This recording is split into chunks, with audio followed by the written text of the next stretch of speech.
I tell you that inside your body, every cell has a control system, a manufacturing factory, and even a factory who manufactures protein, and these all work together so that you can live. So, hello, welcome back to the channel. My name is Bhumika Singh, and we are continuing our series, Chapter 2 Cell, the Building Block of Life, Part 4. This is. So, now today we are going to uh, take the answers of all these questions.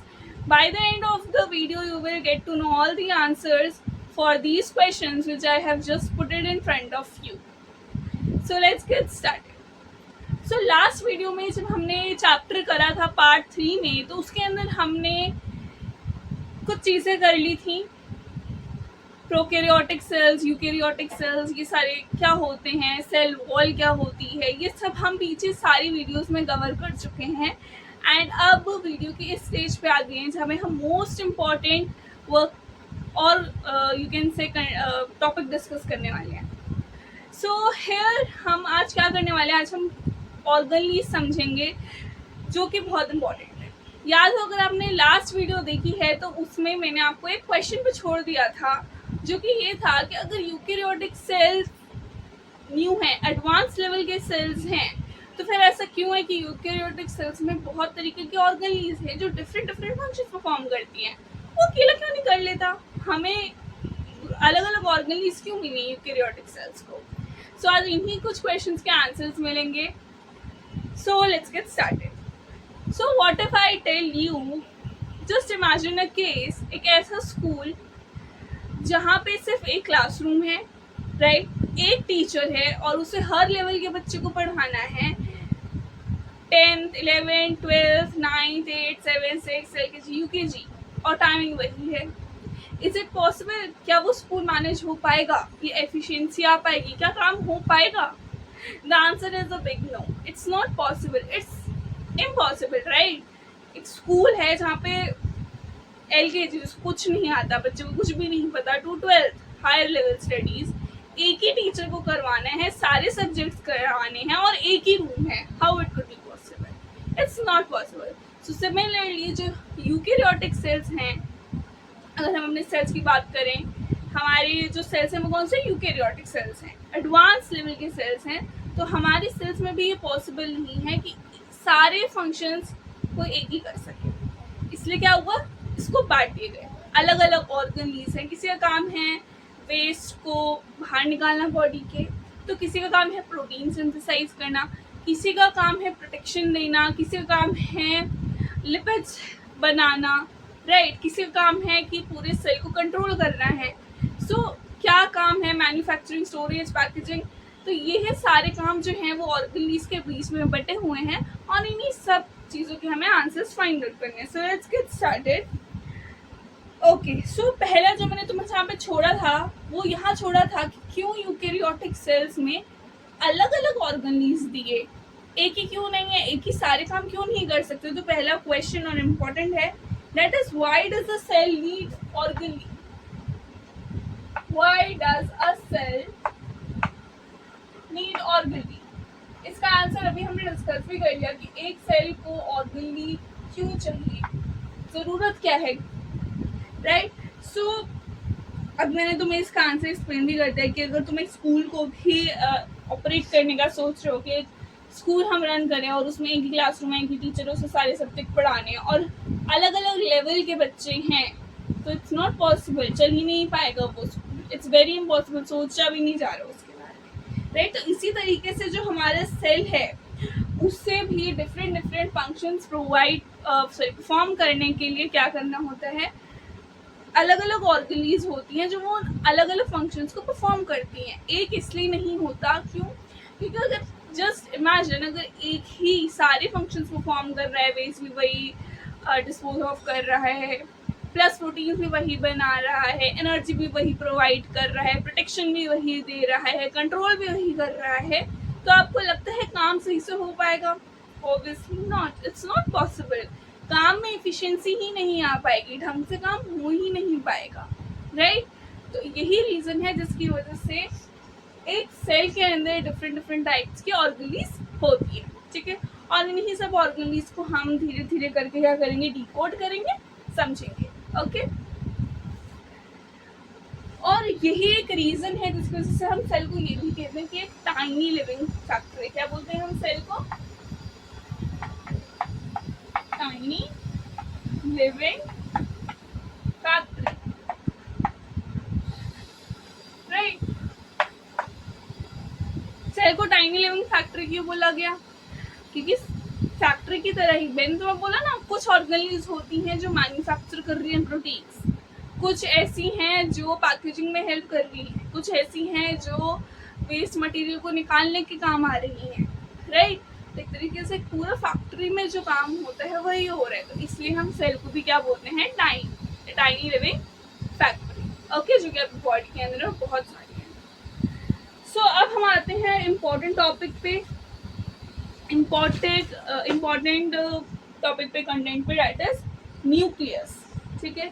Now pay attention over here, because nucleus वाला topic जो है वो सच में बहुत important है, it's very very important, और इसमें से 3 या 5 नंबर का क्वेश्चन जरूर बनता है, राइट। न्यूक्लियस, बेटा न्यूक्लियस क्या होता है? Any idea? If you know, pause it and answer in section. Nucleus को हम क्या बोलते हैं? House of coded instruction. इसको हम हाउस ऑफ कोडेड इंस्ट्रक्शंस भी बोलते हैं, और इसको हम पता है एक और चीज बोलते हैं, कंट्रोल सिस्टम। ये तो तुम्हें पता ही है कि हम न्यूक्लियस को क्या बोलते हैं कि भाई क्या है, brain of the cell, right. हम न्यूक्लियस को क्या बोलते हैं? Brain of the cell. और इसको हम क्या बोलते हैं? दूसरे तरीके से आप बुलाना चाहते हो, ये नहीं बोलना ब्रेन ऑफ द सेल, तो आप उसको बोल सकते हो the house of coded instruction. अब वो ब्रेन ऑफ द सेल क्यों है, इसका मैक्सिमम बच्चों को आंसर पता होगा, नहीं पता तो पता चल जाएगा। But house of coded instructions क्यों बोलते हैं, कुछ को पता होगा, कुछ को नहीं पता होगा, but by the end of the video सबको पता होगा, राइट। तो इसका आंसर भी फाइंड आउट करेंगे इसी। अब देखो जो न्यूक्लियस है आपका, अगर तुम्हें डायग्राम याद है तो मैं ये डायग्राम बार बार इससे करवाती हूँ कि ये ना लेबलिंग के लिए आ जाता है, राइट। या तो तुम्हें ड्रॉ करने के लिए आ जाएगा या तुम्हें लेबलिंग करने के लिए आ जाएगा। और 5 मार्क्स का अगर क्वेश्चन आता है तो इट्स गुड कि जब तुम ऐसा कुछ सेल के बारे में लिख रहे हो, साइटोप्लाज्म, कुछ 2-3 चीजें समझा रहे हो ना, तो एक सेल का डायग्राम बना दो, इट्स वेरी बेनिफिशियल। एक तो स्पेस कवर हो जाती है, प्लस क्या होता है, नीट लेबल डायग्राम रहते हैं, तो हाँ टीचर को भी देख के लगता है बच्चे को आता है, उसने पढ़ा है, राइट। सो मैक्सिमम जो 5 मार्क क्वेश्चंस होते हैं तुम्हारे साइंस में, तो कोशिश करा करो कि कोई ना कोई डायग्राम बनाया करो उसके कंटेक्स्ट पे, ओके, अच्छा इंप्रेशन क्रिएट होगा। सो मैंने तुम्हें बताया था ये बाहर वाली क्या होती है, सेल मेम्ब्रेन होती है। अगर प्लांट सेल है तो सेल मेम्ब्रेन के बाहर क्या होगी, सेल वॉल भी होती है। Otherwise animal cells, human cells में सेल वॉल नहीं होती, राइट। अंदर क्या होता है, लिक्विड पोर्शन होता है जिसको हम क्या बोलते हैं, साइटोप्लाज्म। उसके अंदर कुछ उस फ्लूइड में कुछ चीजें तैर रही होती हैं, उसको हम बोलते हैं ऑर्गेनीज, कलेक्टर। और उन्हीं ऑर्गेनीज के बारे में हम आज पढ़ रहे हैं। और ये क्या होता है आपका, न्यूक्लियस, ठीक है। तो बेटा सी, सेल मेम्ब्रेन तुम समझ चुके हो। सेल मेम्ब्रेन पता है ना क्या करता है, सिक्योरिटी प्रोवाइड करता है, मेन काम उसका यही है, सिक्योरिटी प्रोटेक्शन प्रोवाइड करना सेल को, राइट। सो जो आपका न्यूक्लियस होता है, रिमेंबर ये आपका डबल लेयर मेमोरी, क्या होता है, double layered memory, okay okay. सो न्यूक्लियस जो है वो आपका डबल लेयर्ड मेम्ब्रेन होता है, यानी कि देखो सेल के पास तो अपना एक सेल मेम्ब्रेन है, लेकिन अगर न्यूक्लियस करें ना तो ये थोड़ा और एडवांस है, ठीक है, ये थोड़ा और अमीर है। कहते हैं मैं अपनी भी सिक्योरिटी पर्सनली रखूंगा, तो इसके पास 2 मेम्ब्रेन होते हैं, डबल लेयर मेम्ब्रेन होती है, ठीक है। सपोज दिस इज न्यूक्लियस, कुछ ज़्यादा अजीब समझ गया, ये न्यूक्लियस है तुम्हारा, ठीक है। तो यहाँ पे 2 तरीके से 2 लेयर बनी होगी प्रोटेक्शन की, उसी को बोलते हैं डबल लेयर्ड मेम्ब्रेन, ठीक है। हर ऑर्गेनिक के पास, रिमेंबर हर ऑर्गेनिक के पास मेम्ब्रेन डबल लेयर्ड मेम्ब्रेन नहीं होती, nucleus is one of them जिसमें होती है। सो ये पता होना चाहिए कि किन में डबल लेयर्ड मेम्ब्रेन होती है और किन में नहीं होती, right. Exam point of view से इम्पोर्टेंट है। नाउ अब मैंने तुम्हें ये भी तो बता दिया डबल लेयर्ड मेम्ब्रेन होती है न्यूक्लियस के पास, but now here comes something very interesting, right. Now here comes something very interesting and that is ये जो मेम्ब्रेन होती है न्यूक्लियस के पास, इसमें होते हैं कुछ पोर्स। क्या होते हैं? पोर्स। उसको हम क्या बोलते हैं? Nuclear pores. क्या बोलते हैं? न्यूक्लियर पोर्स, ठीक है, न्यूक्लियर पोर्स। अब न्यूक्लियर पोर्स में बेसिकली क्या होता है? न्यूक्लियर पोर्स की जो मेम्ब्रेन होती है, किसकी? न्यूक्लियस की मेम्ब्रेन जो होती है, उस मेम्ब्रेन में क्या होती हैं? पोर्स होते हैं, यानी कि 6 टाइप के होते हैं, if you will see, right. So nucleus pores होते हैं। अब क्वेश्चन ये उठता है कि न्यूक्लियस पोर्स क्यों है? ये पोर्स हैं क्यों? बेटा सी, ये न्यूक्लियस है, इस न्यूक्लियस के पास क्या है? डबल लेयर्ड मेम्ब्रेन है। I am repeating this again and again, the reason is it is very important, right. Please याद करें, डबल लेयर्ड मेम्ब्रेन है न्यूक्लियस के पास, राइट। आसपास क्या है? साइटोप्लाज्म है, राइट। फ्लूइड है जिसके अंदर ऑर्गेनेल्स हैं, राइट। तो बेसिकली जब ये डबल लेयर्ड मेम्ब्रेन है यहाँ पे, राइट, और इसके अंदर क्या छेद है, यानी कि पोर्स हैं, होल नहीं है, पोर है, राइट। तो इसकी वजह से क्या होता है? इसकी वजह से क्या होता है? जो मूवमेंट है वो हो पाती है मटेरियल्स की बिटवीन न्यूक्लियस एंड साइटोप्लाज्म, ठीक है। साइटोप्लाज्म और न्यूक्लियस के बीच में क्या हो पाती है? मूवमेंट अलाउ हो पाती है इन न्यूक्लियस पोर्स की वजह से। ये जो पोर्स होते हैं, इन पोर्स की वजह से क्या होता है? साइटोप्लाज्म के अंदर की कोई चीज जो है, से सपोज न्यूक्लियस में जाना है तो वो जा पाती है, राइट। और न्यूक्लियस की जो कोई चीज है वो बाहर आ पाती है, साइटोप्लाज्म में आ पाती है ड्यू टू न्यूक्लियर पोर्स। तो nuclear pores is very important, right. नहीं तो ट्रैवल नहीं हो पाएगा, राइट। अब जैसे तुम बलून ले लो, बलून में क्या करो? बलून में पानी भर दिया तुमने, ठीक है, उसको नॉट लगा दिया तुमने सपोज, तो क्या पानी बाहर निकल पाता है? नहीं निकल पाता। बट व्हाट इफ अगर उस बलून में छेद हो, अगर उसमें छेद होगा तो क्या होगा? अंदर का पानी बाहर निकल जाएगा, राइट। तो बेसिकली इससे क्या हो रही है? मूवमेंट हो पा रही है ना, अंदर का पानी बाहर जा पा रहा है, राइट। तो सिमिलरली न्यूक्लियर पोर भी क्या करता है? अलाउ करता है travel between cytoplasm and nucleus, clear? Okay. Now बेटा, अब इसके बाद आता है एक और इम्पोर्टेंट पॉइंट जो कि है न्यूक्लियोलस। क्या है? न्यूक्लियोलस। न्यूक्लियोलस क्या होता है? It's very important. न्यूक्लियोलस बेटा सी, न्यूक्लियोलस आपका होता क्या? इसको थोड़ा सा अच्छे से समझना, बिकॉज हर ऑर्गेनली जो है वो आपकी दूसरी ऑर्गेनली से रिलेटेड है, राइट। एक कनेक्शन की तरह, एक ब्रिज की तरह काम करेगी, तो हर ऑर्गेनली को ढंग से समझना इम्पोर्टेंट है, वरना फिर कंफ्यूजन होती रहेगी। सो अब क्या होता है इनसाइड न्यूक्लियस? जब आप न्यूक्लियस की बात करते हो, ये तुम्हारा न्यूक्लियस है, तो इसके अंदर ना ये न्यूक्लियस है, ठीक है। अभी हम सेल के अंदर का समझ रहे थे, अब हमें और चस्का चढ़ा तो हम न्यूक्लियस के और अंदर चले गए। तो न्यूक्लियस के अंदर एक डेंस एरिया, एक डेंस रीजन होता है, ठीक है। ये न्यूक्लियस है, ये क्या बेटा? न्यूक्लियस है, सेल नहीं है ये न्यूक्लियस है। अभी it's like something, it's looking like this, right. ये न्यूक्लियस है और ये न्यूक्लियोलस है, ठीक है। तो एक डेंस रीजन होता है जिसको हम क्या बोलते हैं? न्यूक्लियोलस, ठीक है। डेंस राउंड रीजन होता है जिसको हम बोलते हैं न्यूक्लियोलस। अब न्यूक्लियोलस का काम क्या होता है? इसका मेन काम होता है ribosomal subunit, ribosomal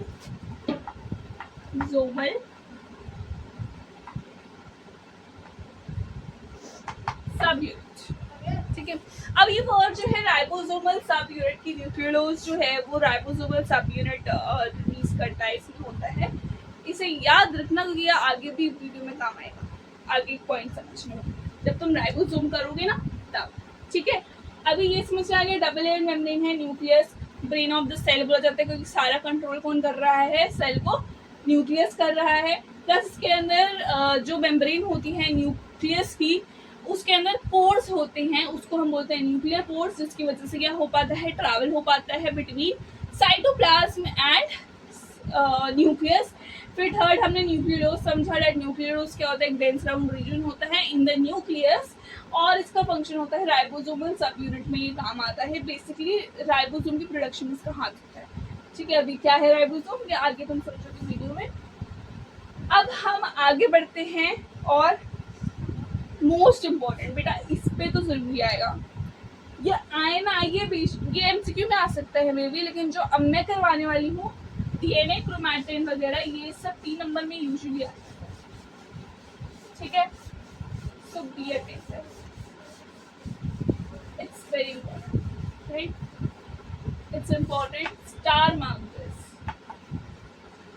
star mark this. Okay, कौन से टॉपिक करने हैं, DNA, chromatin, chromosomes and jeans.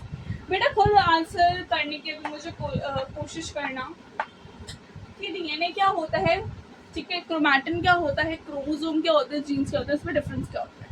Basically you have to answer this question. अभी वीडियो पॉज करो, ठीक है, सोचो इसके बारे में आंसर, सोच लिया तो कमेंट्स में डाल दो कि सोच तो लो कम से कम, और फिर इसको चालू करके आंसर देखो तुम्हारा सही है या नहीं। सो फिर will talk about DNA. DNA बेटा, डीएनए की फुल फॉर्म क्या है याद रखना, एमसीक्यूज में आ जाती है।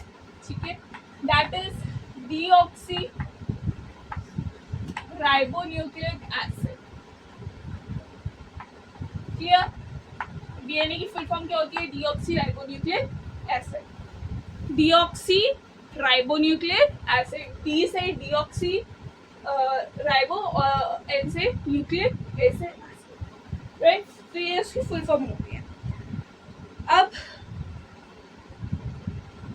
बेटा आपको ये पता है कि जो आपकी लाइक न्यूक्लियस होता है, ठीक है, न्यूक्लियस के अंदर जीन्स होते हैं, क्या होते हैं, जीन्स होते हैं।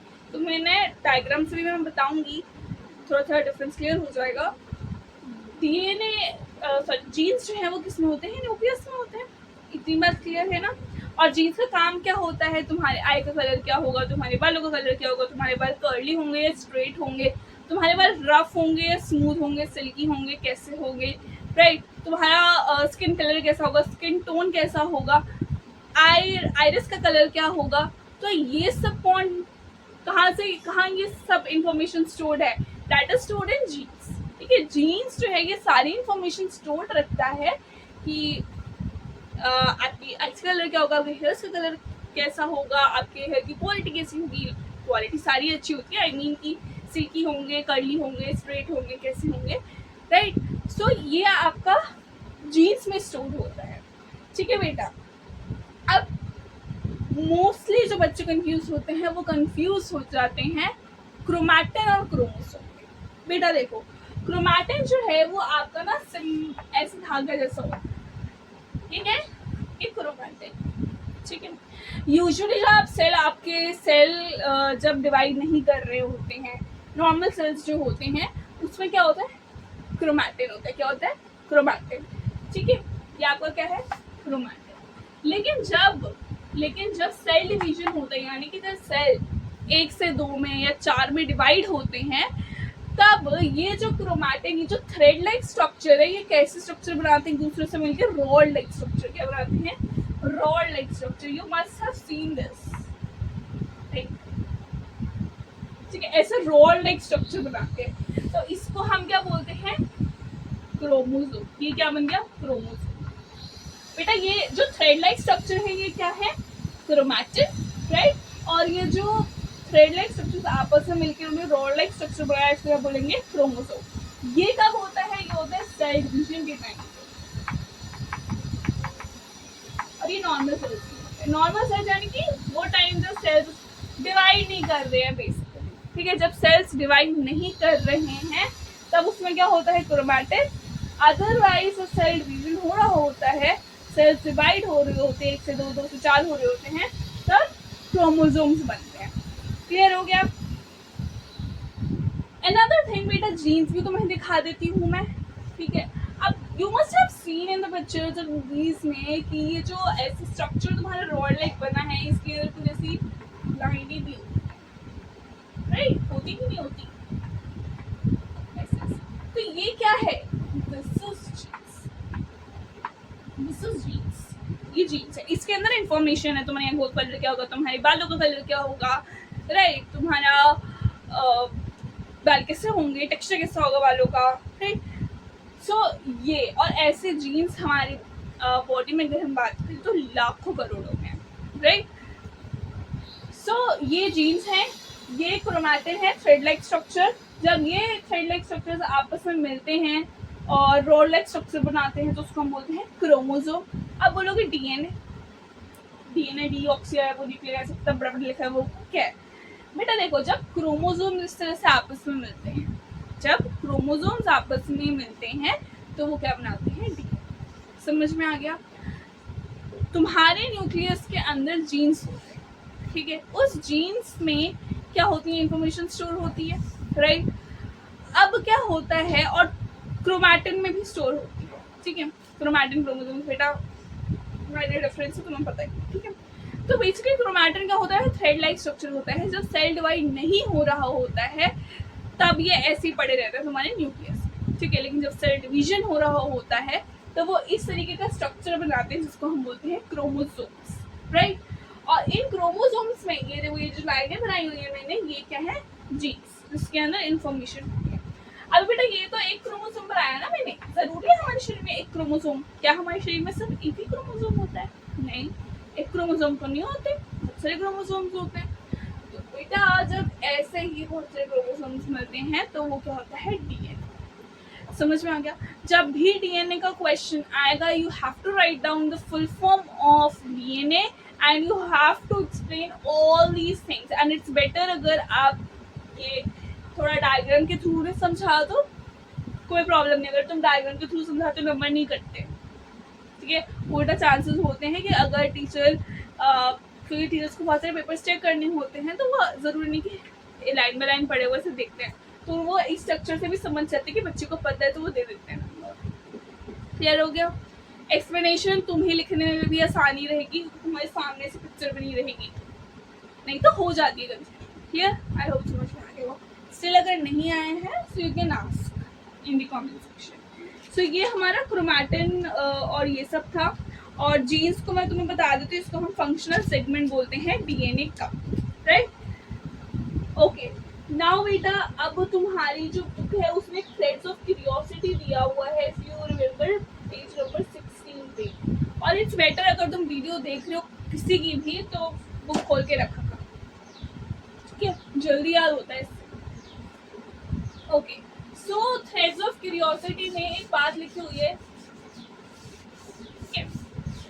अच्छा, एक क्वेश्चन तुमसे पहले क्वेश्चन पूछ लेते हैं। क्वेश्चन ये है कि जो रेड ब्लड सेल्स होते हैं, चलो मैं बता देती हूँ उसका आंसर, फिर इसके आगे तुमसे क्वेश्चन पूछूंगी, ठीक है बेटा। जो मैच्योर रेड ब्लड सेल्स होते हैं, मैच्योर आरबीसीज होती हैं, राइट, मैच्योर आरबीसीज जो होती है या रेड ब्लड सेल्स जो हीमोग्लोबिन कैरी करता है, तो जब बड़े हो जाते हो ना, मैच्योर हो जाते हैं जब के रेड ब्लड सेल्स, तो उनमें न्यूक्लियस होता ही नहीं है, उनमें न्यूक्लियस नहीं होता। ये बात याद रखना, मैच्योर रेड ब्लड सेल्स में न्यूक्लियस नहीं होता। नाउ माय क्वेश्चन इज कि मैच्योर आरबीसीज या रेड ब्लड सेल्स में न्यूक्लियस नहीं होता, रीजन क्या है, क्यों नहीं होता न्यूक्लियस, क्यों नहीं है न्यूक्लियस? पॉज करो, आंसर। मैच्योर आरबीसीज में न्यूक्लियस नहीं होता, तो क्यों नहीं होता? Pause it and answer it. None? Okay, I hope कर दिया होगा answer. Now see, mature RBCs में न्यूक्लियस क्यों नहीं होता, उसका सबसे बड़ा रीजन और मेन और इकलौता रीजन जो है वो यही है कि जब मैच्योर आरबीसीज में न्यूक्लियस नहीं होता ना, तो न्यूक्लियस का रीजन खाली हो गया, न्यूक्लियस है नहीं। तो न्यूक्लियस है नहीं तो जो न्यूक्लियस जो स्पेस ले रहा था ना, वो स्पेस अब खाली है, तो उस टाइम पे हीमोग्लोबिन जो है वो ज़्यादा कैरी होता है। बेसिकली उसको थोड़ा और क्लियरली अगर मैं तुम्हें समझाऊँ तो जो रेड ब्लड सेल्स होते हैं, मैच्योर रेड ब्लड सेल्स, उसमें व्हाट वी से न्यूक्लियस नहीं होता। न्यूक्लियस नहीं होने की वजह से जो न्यूक्लियस रीजन, अगर न्यूक्लियस होता तो वो जगह तो लेता, ऑब्वियसली बात है, स्पेस लेता, उसका मास है कुछ, तो वो स्पेस जो है वो मिल जाती है। तो बेसिकली जो हमारा रेड ब्लड सेल है, जिसका मेन काम है हीमोग्लोबिन कैरी करना बॉडी में, वो ज़्यादा क्वांटिटी में कर पाता, राइट। वो हीमोग्लोबिन ज़्यादा कैरी कर पाता है क्योंकि उसे स्पेस ज़्यादा मिल जाती है due to the absence of nucleus. But इसका एक और चीज़ है बेटा कि जब न्यूक्लियस नहीं होता ना, मैंने तुम्हें बताया न्यूक्लियस में ही डीएनए है, जीन्स हैं, ठीक है, जो सेल डिवीजन के टाइम पे बहुत इंपॉर्टेंट रोल प्ले करते हैं। तो न्यूक्लियस नहीं है रेड ब्लड सेल में, तो इनका जो सेल डिवीजन है वो नहीं हो पाता, ठीक है। ये सेल्स जो है वो डिवाइड नहीं हो पाते। और उनकी मैं तुम्हें लाइफ स्पैन भी बता दूँ, जो तुम्हारी बॉडी में आरबीसीज हैं उसका लाइफ स्पैन होता है ओनली 120 days,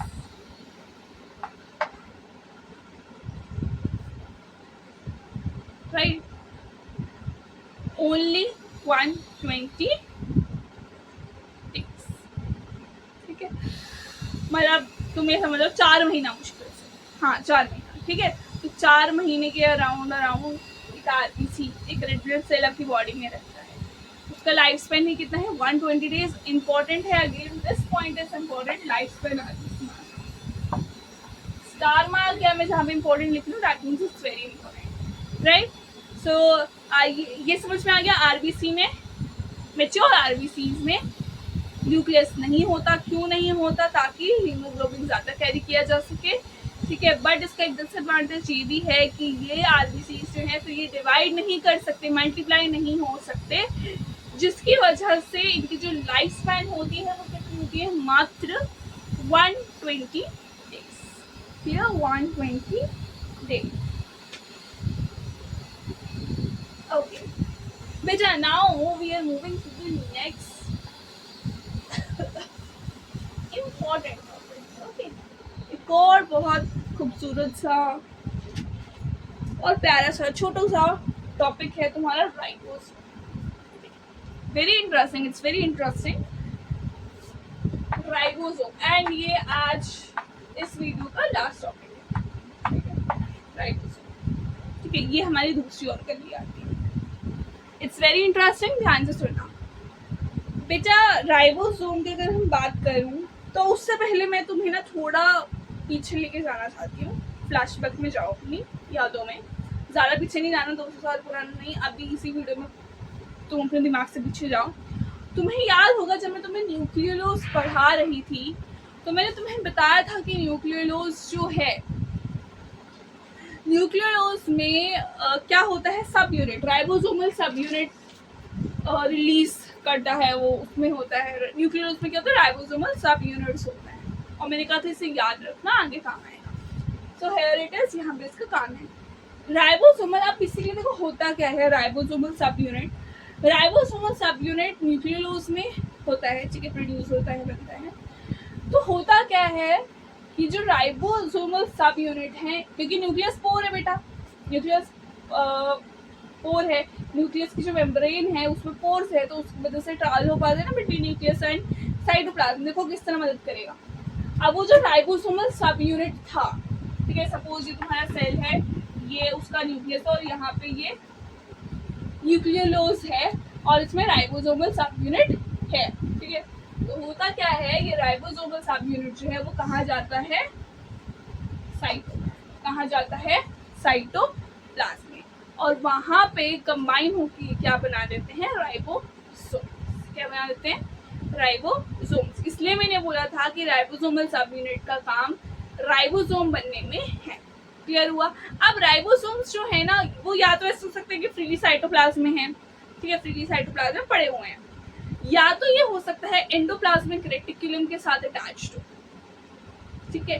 एंडोप्लाज्मिक रेटिकुलम के साथ अटैच कैसे हो सकते हैं बेटा, वो नेक्स्ट वीक में पता चलेगा, ठीक है, उसमें तुम्हें मैं लिंक करवाऊंगी।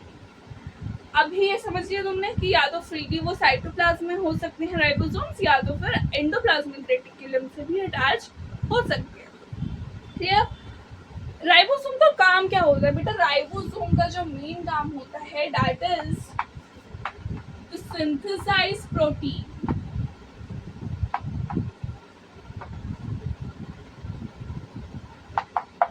ठीक है, to synthesise protein. Protein synthesis में कौन मदद करता है?